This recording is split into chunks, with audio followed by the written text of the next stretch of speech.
horizons. In a restless search for new opportunities and new ways of living, the mystery and the promise of distant horizons always have called men forward. First wondering, then searching, then continuing to explore, men have moved on and on, always to find that old horizons opened the way to new horizons.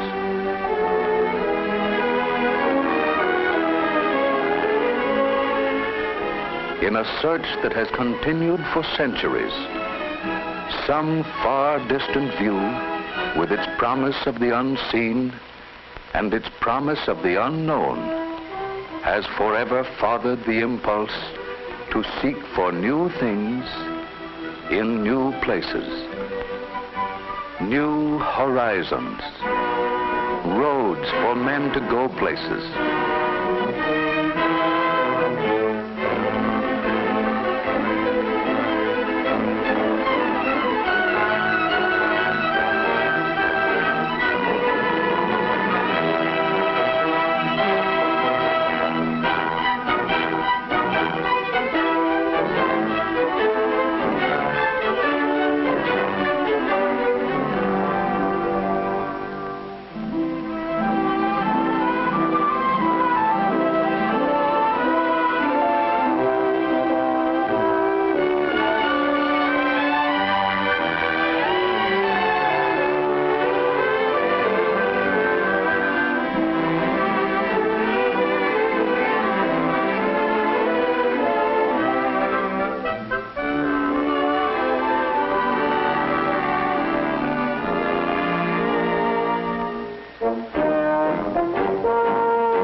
The accelerating rate of men's progress in all fields of endeavor has paralleled closely our progress in the freedom of movement from place to place. New things to do and new ways to do them. Telephone, electric lights, automobiles, aircraft, all are symbols of better living. New places to go and new means of getting there.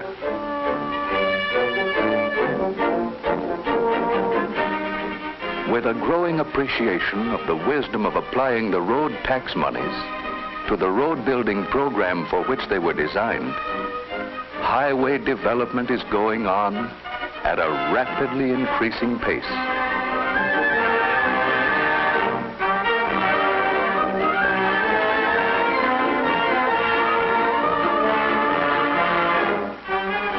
Created by the crossing of new horizons, new ways of living and new thinking have laid the foundation for most of what is good in life today, with the promise of more tomorrow. As distant families have become neighbors, and as people have constantly widened their viewpoints while multiplying the number of their contacts, more desires have developed to be satisfied. And with the demand for all of these conveniences and improvements, opportunities for employment of men, money, and materials have increased. And thus the highways of social and commercial developments are widening without end or limit, except the imagination, vision of men who do new things. Today, engineers are always leading us higher, widening the trails, while our men of science are broadening all our mental avenues with new activities, activities based on modern pioneering into new fields of research. Men exploring and pioneering for all to follow men endlessly seeking something new along the roads of civilization in the great unknown expanses of applied science and scientific research. All the new highways of research and exploration have brought to us more raw materials, new combinations of raw materials, new and greater productivity of the soil, making more plentiful an ever-widening range of goods. And as these goods come down from the farm, the mine, and the mill, progress on all the highways of human activity leads us to more opportunities for employment. An ever-widening range of goods made ever more plentiful, from east to west, from north to south.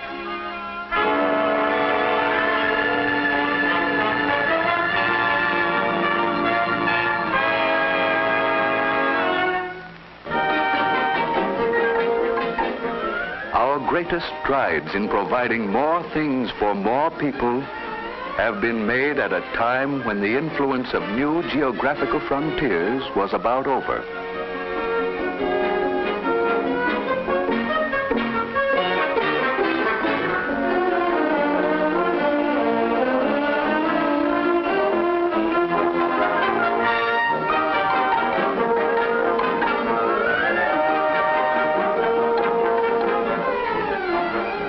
Mentally and physically, we are progressing toward new horizons.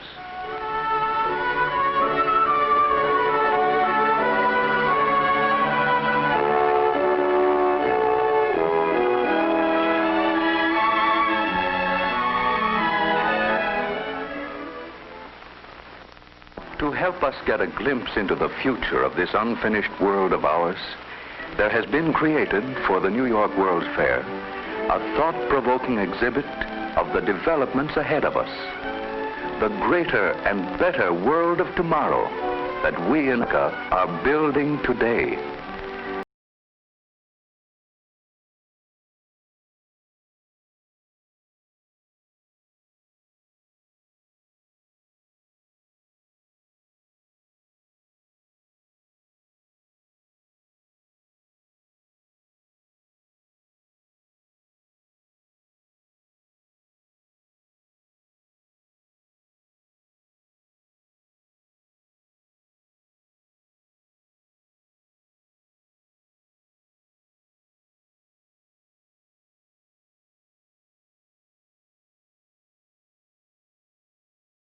In this wonder world of 1960, the World's Fair exhibit, modeled with such artistry and skill that we must continually remind ourselves the world we are now seeing is a vision, an artistic conception which may undergo many changes as it develops into the great realities of tomorrow.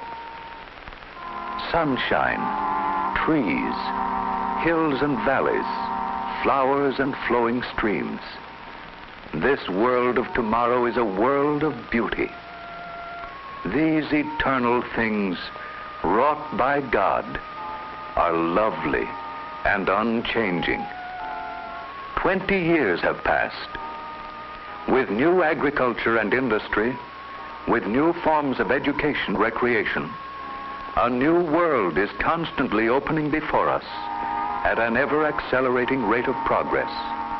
A greater world, a better world, a world which always will grow forward.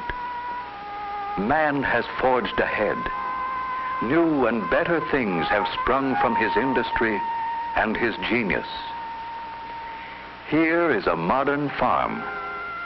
The farmer of 1960 works in greater security, for science and research have helped him to control many of the risks of agriculture. Hours of work have been shortened, with almost universal electrification of rural areas. Fruit trees bear abundantly under individual glass housings.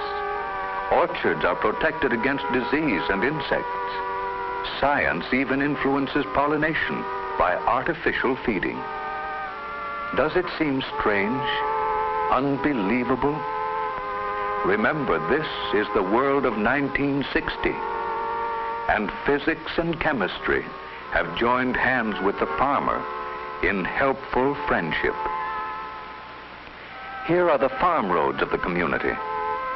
They have been improved and made to flow into great motorways.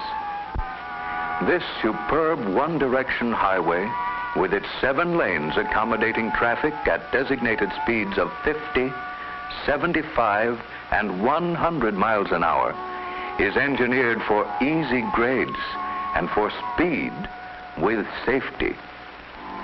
Cars from the farm roads and feeder lanes join the motorway traffic at the same speed as cars traveling in the lane they enter. Here is an aeration plant, purifying the lake water and distributing it for hundreds of miles throughout the countryside.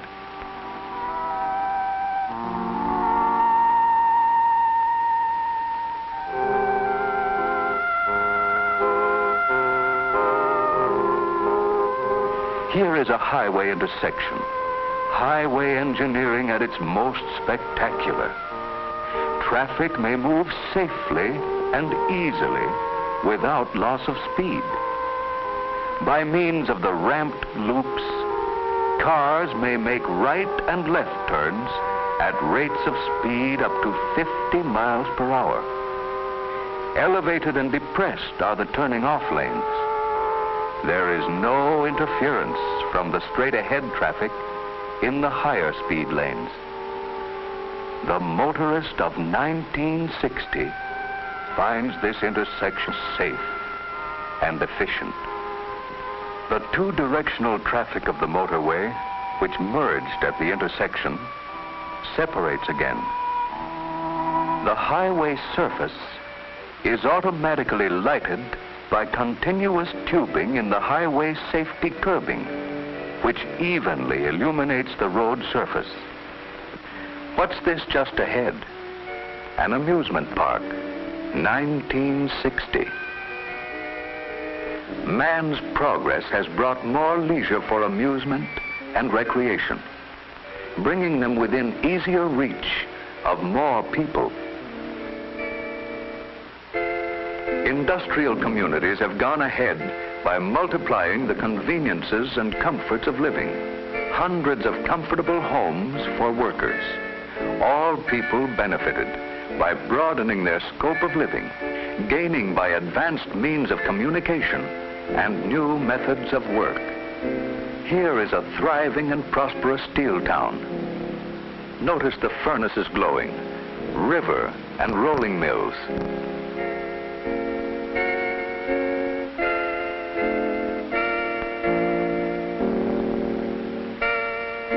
In the foreground is a model airport, an efficient combination of motor, air, and rail transportation in the world of tomorrow. And now we see an enlarged section of 1960s express motorway. Along the ledge of this beautiful precipice, traffic moves at unreduced rates of speed. Safe distance between cars is maintained by automatic radio control. Curved sides assist the driver in keeping his car within the proper lane under all circumstances. The keynote of this motorway, safety. Safety with increased speed. This 1960 drama of transportation progress is but a symbol of future progress in every activity made possible by constant striving toward new and better horizons. Now we see ahead a steep, challenging mountain climb. Here we see a quiet and peaceful religious retreat, seemingly growing from the rocks as it looks out over the lake and foothills. The slower lanes of the motorway wind in and about the foothills. But from this point on, tunnel and cling to the precipitous rock faces. One marvels at its complete accord with the breathtaking scenic beauty of its route. In the valley ahead, a picturesque resort town. Farther on is a canal with a series of flood control locks. And just beyond, a giant mountain lake dam with its spillway, companion buildings, and hydroelectric power plants, providing power and light for hundreds of miles around. The motorway continues through the mountains. Without tedious travel, the advantages of living in a small town are within easy reach, bringing the people who live there into closer relations with all the world around. Over space, man has begun to win victory.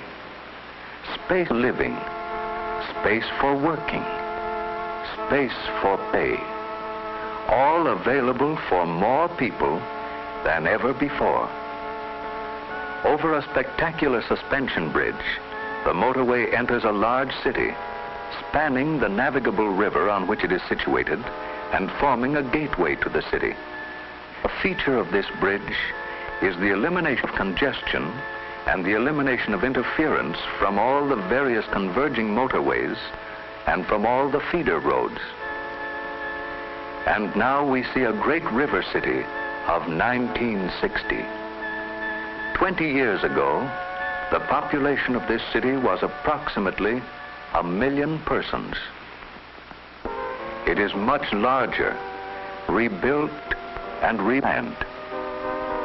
Residential, commercial, and industrial areas all have been separated for greater efficiency and greater convenience.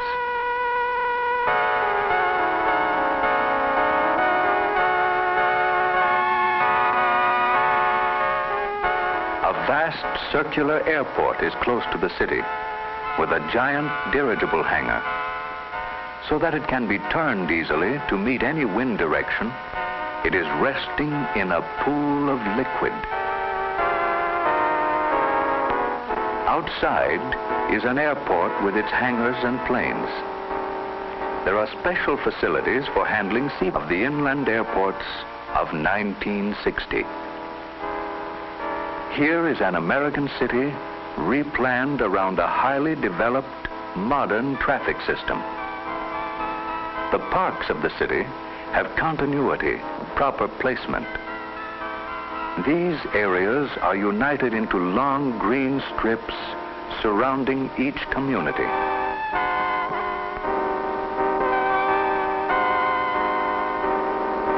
Along both banks of the river, beautifully landscaped parks replace the outworn areas of an older day.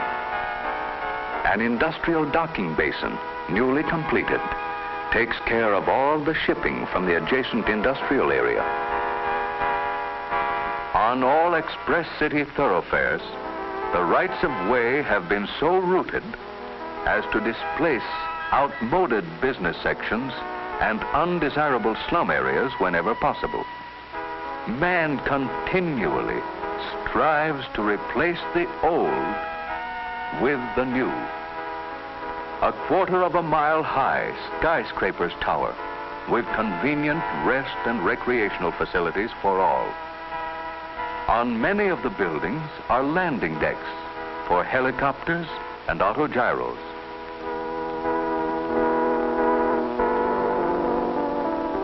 Rich in sunshine is the city of 1960. Fresh air, fine green parkways, recreational and civic centers. Modern and efficient city planning, breathtaking architecture, each city block a complete unit in itself. Here is an important intersection in the great metropolis of 1960. Elevated sidewalks give a new measure of safety and convenience to pedestrians. They actually double the available width for traffic in the street. And so, we see some suggestion of the things to come. A world which, far from being finished, is hardly yet begun.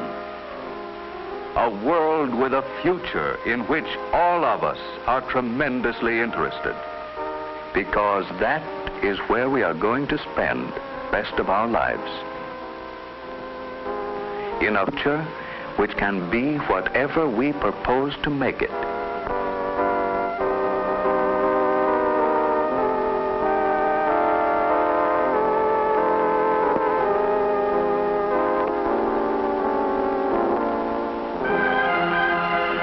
True, each of us may have different ideas as to what that future will be. But every forward outlook reminds us that all the highways of all research and all communication, all the activities of science, lead us onward to better methods of doing things, with new opportunities for employment and better ways of living, as we go on determined to unfold the constantly greater possibilities of the world of tomorrow, as we move more and more rapidly forward, penetrating new horizons in the spirit of individual enterprise, in the great American way.